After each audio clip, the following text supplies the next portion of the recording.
This is the second Patent Wizard tutorial. I'll just cover miscellaneous extra bits that weren't in the first, and just cover the basic ideas of how the program works. The drawing area is endless. You can pretty much go as far as you want, left, right, up, down. It doesn't really matter where your design is. When it's printed out, it'll just print out the area used. You probably want to start your design out of the upper left or the center around the 0, 0, the center of the drawing area, just so the rulers are a little more meaningful, but it doesn't really matter. There are a couple of tools that weren't covered. I'll just go through them. You can hold your mouse over a toolbar button to get some information about what it does. New, open. So start a new pattern, open a pattern, save a pattern, turn on the preview, cut. That'll remove the part of the design that you've selected, anything that's red. Red is what's selected, so if you hit cut, that takes it away, and then you can paste it back somewhere else or paste it repeatedly. Copy, like cut, but doesn't take it out first. Paste, undo, redo. We covered the select tool that lets you choose parts of your design so that you can change them. This is slightly different select tool. This is, instead of selecting with a rectangle or by clicking on a thing, you can select, just hold down your left mouse button and can select odd parts, but you still need to go back to the main selection tool to move what you've selected. Zoom. You can also zoom with the keyboard keys minus and plus. That's usually a lot easier. You can actually do a lot with the keyboard. You can see in the menus what key will control a command. Example, delete is the delete key. Selecting everything is the control key and the letter A at the same time. Spacebar will show your whole design, just fit it within the window. The arrow keys will pan your design. You can also move by holding down Control, and the arrow keys will move the selection a tiny amount. So if you just need to make little adjustments, that's handy. Another tool is add points. So if you have a line like that, but you need to make the shape a little more flexible, you can click to add a point and go back to the select tool to select and move that point. The way the program works is basically your design is a kind of web of connected lines. They're connected in the points they share, and the lines generally move smoothly through the points in them. This happens to be especially good for crafts like stained glass or a lot of woodworking, where edges are usually shared between two pieces. Another tool here is to it's basically this splits line. So I can break that off, split that line right there. Or if you had something like this, it'll pull it away.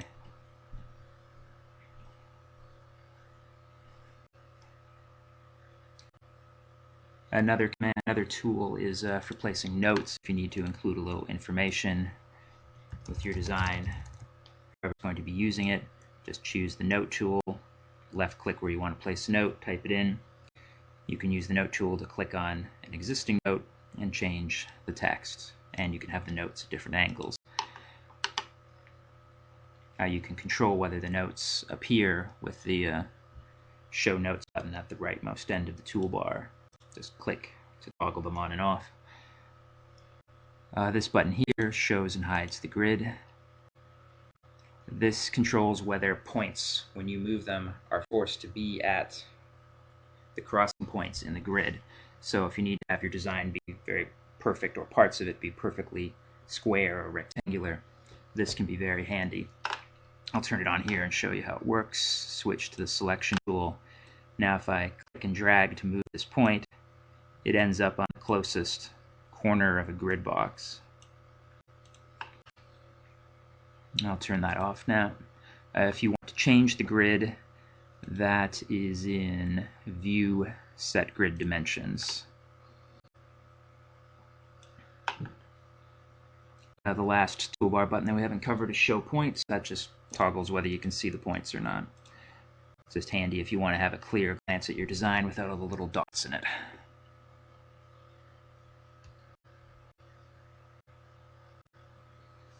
To keep your design as easy to maintain as possible, you should try to minimize the number of points, having just enough to define the shape that you need.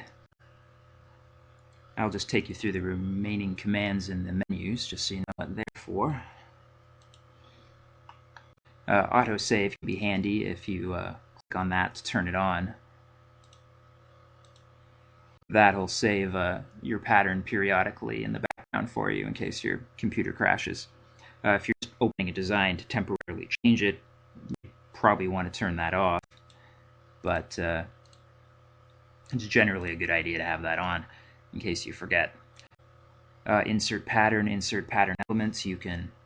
That's just a convenience to take another pattern or some included basic little designs and paste them into your pattern. Insert bevels for stained glass. Import WMF, EMF, those are particular kinds of, those files can contain information about lines, not just a picture as a bunch of dots. And so if you happen to have something you want to use in WMF or EMF format, the Pattern Wizard may be able to convert the lines into Pattern Wizard lines, so you can then easily alter and change the parts of that design. Export picture just produces a regular picture file of your design that anyone else can easily view. Export EMF produces a EMF line drawing of your file. That might be useful if somebody else wants to print it out and get the clean quality printout of a line drawing based file instead of a picture file. Email will email a picture of it. Print picture, that'll just automatically print design on a single page. Print orientation, normally the program will choose whatever page orientation, tall or wide, will use the fewest pages. If you want to override that, you can do it here.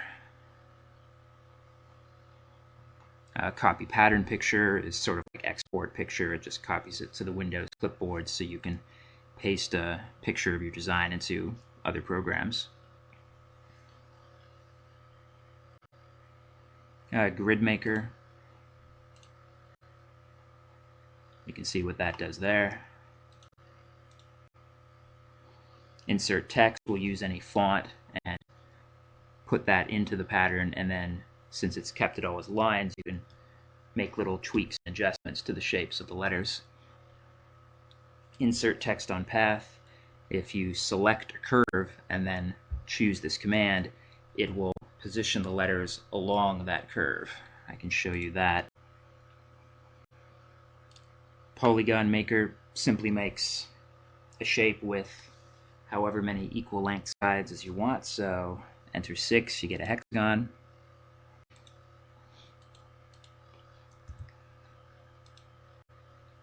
Pattern statistics just gives you information about the number of pieces, closed shapes, the length of all the lines put together, which, for example, is useful for stained glass for the amount of lead cane you might need. It'll also, if you've colored in your pattern pieces, show you roughly how many square feet or square inches of each is used, and you can print it out. The view here, draft, color fill, texture fill, this just controls how your design is shown if you've colored it in. If you choose draft, it just shows the lines. It doesn't show any piece color at all. Color fill will just show the basic colors. Texture filled, if you're using images of wood and glass or fabric, it'll show those while you're drawing. That can slow it down slightly if that's a problem, or if it's a distraction, you can switch to draft view or color filled view. Hairlines will just show your lines instead of as the thickness you've chosen. show them as thin as possible. Change line color. You can select a line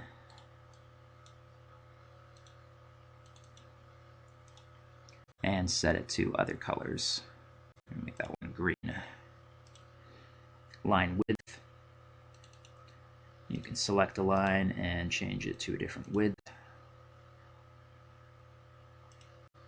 If you set these when nothing is selected, that becomes the new default, and anything else you draw will have that.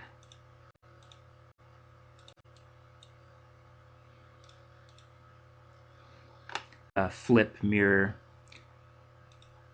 pretty self-explanatory. Mirror it, flip it. Size, you can change it to the selection to any size. Send to front or back. If you're, instead of doing your drawing just as a flat web, if you need to layer shapes for your drawing, this will control which goes in front.